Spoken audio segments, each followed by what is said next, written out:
नमस्कार दोस्तों, मैं ऐसे साहू आप सभी का अपने YouTube channel AC chemistry classes में स्वागत करता हूं। आज हम बात करेंगे क्लास 11th का unit number 4 atomic structure and molecular chemical bondings में। आज हम डिस्कस करने वाले हैं फॉर्मेशन ऑफ मॉलिक्यूल्स को। ठीक है, तो सबसे पहले याद रखिए कि कोई भी एटम मॉलिक्यूल का फॉर्मेशन क्यों करता है। ठीक है, या किसी एटम को मॉलिक्यूल फॉर्म करने की जरूरत क्यों पड़ती है। तो याद रखिए वो एलिमेंट्स या वो एटम्स जिनका ऑक्टेट पूरा नहीं है, ठीक है, या जो ऑक्टेट पूरा नहीं होने के कारण अनस्टेबल है, सिर्फ वही मॉलिक्यूल का फॉर्मेशन करते हैं। लास्ट ग्रुप एलिमेंट या जिसको 18 ग्रुप एलिमेंट या 0 ग्रुप एलिमेंट कहते हैं, वो कभी भी मॉलिक्यूल का फॉर्मेशन जो है नहीं करते हैं, क्योंकि उनका ऑक्टेट पूरा होता है। तो बेसिकली याद रखिए कोई भी एलिमेंट अपना ऑक्टेट पूरा करने के लिए ही मॉलिक्यूल का फॉर्मेशन करता है। अब ये मॉलिक्यूल होमोएटॉमिक भी हो सकता है और हेटेरोएटॉमिक भी हो सकता है। तो मॉलिक्यूल के फॉर्मेशन को समझाने के लिए दो अलग अलग टाइम पे अलग अलग थ्योरी दी गई है। सबसे पहला जो है वो है वीबीटी वैलेंस बॉन्ड थ्योरी, 1927 में दिया गया था, हिटलर एंड लंदन ने दिया था। ठीक है, फिर 1931 में एक थ्योरी आया जिसको कहते हैं हम लोग एमओटी, मॉलिक्यूलर ऑर्बिटल थ्योरी। ये दिया था हुंड एंड मुलिकर ने। ठीक है, तो सबसे पहले हम बात करेंगे first theory, valence bond theory.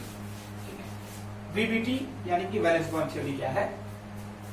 Valence bond theory जो है बेस्ड है ऑर्बिटल्स के ओवरलैपिंग पर। ठीक है, ओवरलैपिंग ऑफ ऑर्बिटल्स, ये क्या होता है। वीबीटी स्टार्ट यहीं से होता है। ठीक है, वीबीटी मतलब वैलेंस बॉन्ड थ्योरी ये कहता है कि जब एक ऑर्बिटल दूसरे ऑर्बिटल को ओवरलैप करता है, ठीक है, या उसको कवर कर लेता है, तो इससे नए ऑर्बिटल्स का फॉर्मेशन होता है और उन ऑर्बिटल्स के बीच में जो है बॉन्ड फॉर्म होता है। ठीक है, उसके on the basis of overlapping अलग अलग टाइप के बॉन्ड फॉर्म होते हैं और ओवरलैपिंग भी अलग अलग टाइप का होता है। ठीक है, तो ओवरलैप का मतलब पहले समझ लीजिए क्या है ओवरलैपिंग। ओवरलैपिंग का मतलब है कवर। ठीक है, तो सबसे पहले समझिए कि ऑर्बिटल क्या है। एक सिंपल ये एस ऑर्बिटल, दूसरा वाला भी एस ऑर्बिटल है। ठीक है, तो जब दो एस ऑर्बिटल एक दूसरे को कवर कर लेंगे तो कैसे करेंगे।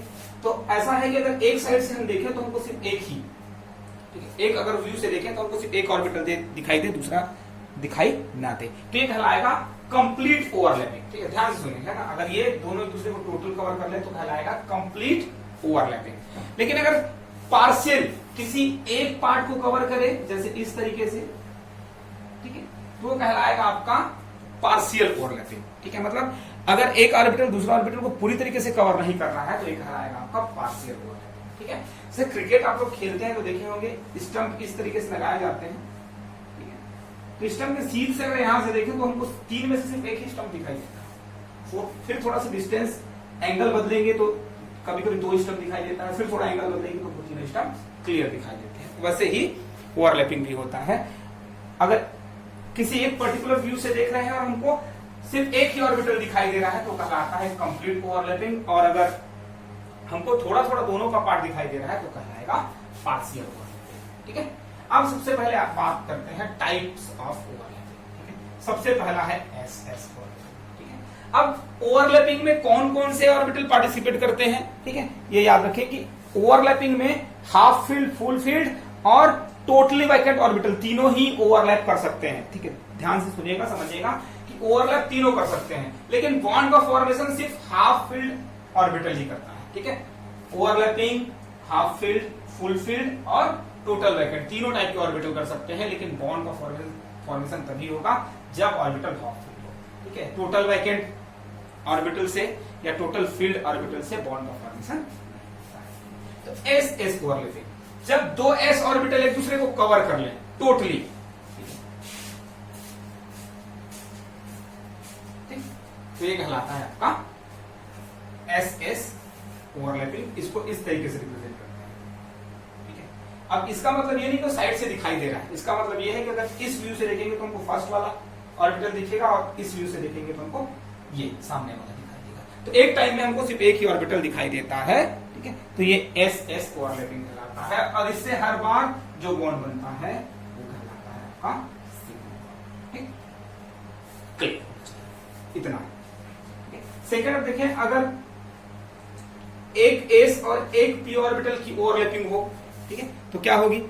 तो बेसिकली याद रखें कि एस ऑर्बिटल नॉन एक्सियल होता है, उसका कोई एक्सिस ही नहीं होता है, ठीक है।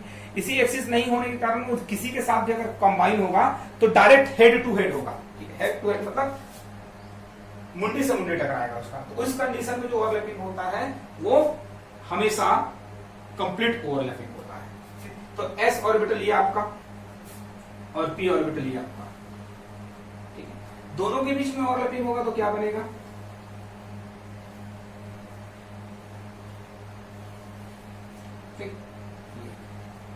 यहां भी सिग्मा बॉन्ड का फॉर्मेशन होगा क्योंकि ये भी आपका हेड टू हेड या जिसको कहते हैं कंप्लीट ओवरलैपिंग होता है, ठीक है। तो जब भी हेड टू हेड या कंप्लीट ओवरलैपिंग होगा हर बार सिग्मा बॉन्ड का फॉर्मेशन करेगा।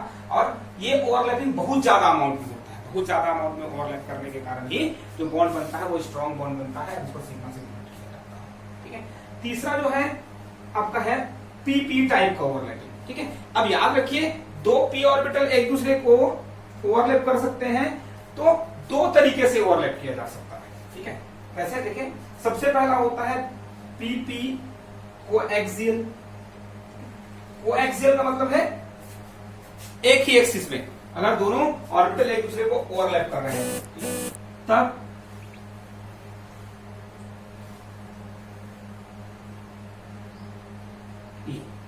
इस कंडीशन में देखिए एक ही एक्सिस है ये, तो इस कंडीशन में जो ओवरलैपिंग होता है वो कहलाता है हेड टू हेड ओवरलैपिंग या कोएक्सियल ओवरलैपिंग, ठीक है। और इससे जो बॉन्ड बनता है वो हर बार सिग्मा बनता है, ठीक है। जो सेकेंड पीपी टाइप का ओवरलैपिंग है वो कहलाता है आपका पीपी साइड वाइज ओवरलैपिंग, ठीक है। इसमें क्या होता है? पार्शियल तरीके से, ठीक है। पार्शियल मतलब समझते हैं, हेड टू हेड का मतलब इस तरीके का ओवरलैपिंग होगा, ठीक है। लेकिन पार्शियल मतलब ऐसे साइड से। तो जब ऑर्बिटल साइड से ओवरलैप करते हैं, ये एक पी ऑर्बिटल जो है दूसरे पी ऑर्बिटल के साथ इस तरीके से ओवरलैप करता है, साइड से, एक्सिस में नहीं कर रहा है, ठीक है। तब ये कहलाता है आपका पार्शियल ओवरलैपिंग और इसको कहते हैं हम लोग साइड वाइज पीपी ओवरलैपिंग, ठीक है। और इससे जो बॉन्ड बनता है वो नया टाइप का बॉन्ड है जिसको कहते हैं हम लोग पाई बॉन्ड, ठीक है। याद रखिएगा, ऑर्बिटल्स के ओवरलैपिंग से दो अलग अलग टाइप के बॉन्ड्स बनते हैं, सिग्मा और दो अलग अलग बॉन्ड का फॉर्मेशन जो है अलग अलग तरीके के ओवरलैपिंग से होता है। अगर हेड टू हेड ओवरलैपिंग हो या जिसको हम लोग एक्सियल ओवरलैपिंग कहते हैं या कंप्लीट ओवरलैपिंग कहते हैं तो सिग्मा बॉन्ड का फॉर्मेशन होता है। और पार्शियल मतलब लिटिल अमाउंट में, कम अमाउंट में अगर ओवरलैपिंग होता है तब जो बॉन्ड बनता है उसको हम लोग पाई बॉन्ड कहते हैं, ठीक है। तो पाई और सिग्मा दो बॉन्ड का फॉर्मेशन होता है, ठीक है। अब बेसिक चीजें आपको समझ में आ गई है कि पाई और सिग्मा बॉन्ड क्या है। तो अब देखते हैं कि दोनों बॉन्ड में क्या डिफरेंस है। सबसे पहले देखें कि पाई बॉन्ड और सिग्मा बॉन्ड में क्या डिफरेंस होता है। तो याद रखिए, सिग्मा बॉन्ड जो है हेड टू हेड ओवरलैपिंग से बनता है, ठीक, और ये बनता है साइड वाइज। सबसे फर्स्ट डिफरेंस, सिग्मा बॉन्ड हमेशा हेड टू हेड ओवरलैपिंग से बनता है, जबकि पाई बॉन्ड हर बार साइड वाइज ओवरलैपिंग से ही बनेगा, ठीक है।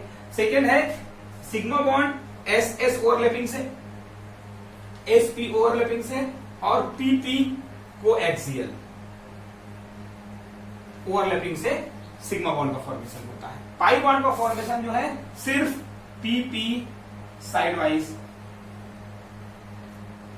ओवरलैपिंग से होता है, ठीक है। सिग्मा बॉन्ड स्ट्रॉन्ग होता है, पाई बॉन्ड वीक होता है, ठीक है। सिग्मा बॉन्ड क्यों स्ट्रॉन्ग होता है ये सुन ले।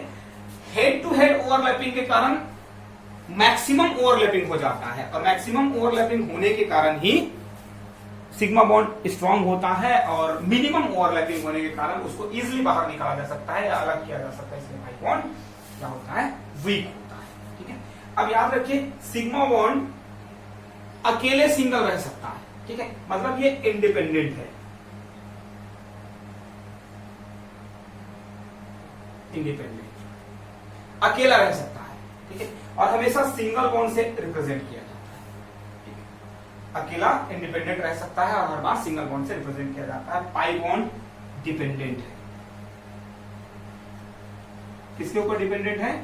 सिग्मा बॉन्ड के ऊपर। और हमेशा पाई बॉन्ड को, ठीक है, कम से कम, ठीक है, 2 या 3 बॉन्ड से रिप्रेजेंट किया जाता है, ठीक है। क्यों ऐसा किया जाता है? क्योंकि 2 बॉन्ड जब रिप्रेजेंट करते हैं तो उसमें से आपका एक सिग्मा होता है और दूसरा पाई होता है, और जब 3 बॉन्ड रिप्रेजेंट करते हैं तो उसमें एक सिग्मा होता है, ठीक है, और ऊपर नीचे पाई बॉन्ड होता है। तो इस तरीके से रिप्रेजेंट किया जाता है।